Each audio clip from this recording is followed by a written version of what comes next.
대출 규제 강화로 이금융권 대출이 폭증하며 반사 이익을 누렸던 저축은행의 최대 실적 행진에 제동이 걸렸습니다. 이금융권 가계대출 규제도 강화되고 충당금 비용 부담이 커지며 예년처럼 호실적을 이어가기가 쉽지 않을 거라는 전망이 제기됩니다. 이충우 기자입니다. SBI저축은행의 지난해 순이익은 3,494억 원으로 집계됐습니다.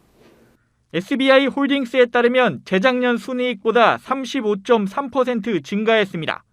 재작년에 이어 또다시 연간 기준 최대 실적을 거뒀습니다.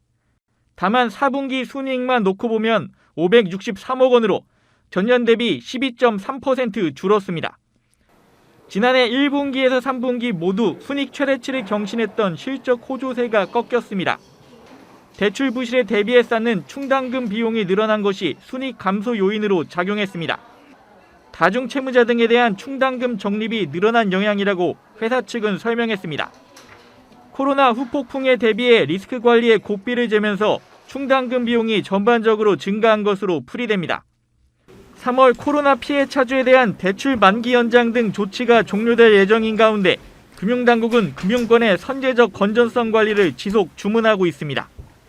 금융회사들 역시 자영업자 대출 부실 등에 따른 부정적 충격 발생 가능성을 감안하여 대손 충당금 등 손실 흡수 능력을 충분히 확충하여 주실 것을 다시 한번 당부드립니다. 취약 차주 비중이 높아 부실 리스크가 상대적으로 큰 저축은행에 대해선 별도 조치를 준비 중입니다.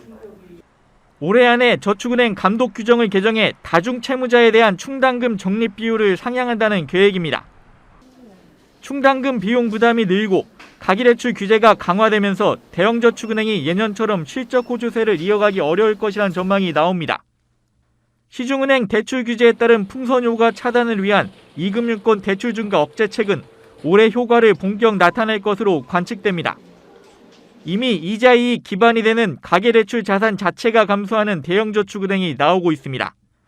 웰컴저축은행은 실제 대출 총량 규제에 막혀 지난해 3분기 가계대출 자산을 줄였습니다. 머니투데이 방송 이충우입니다.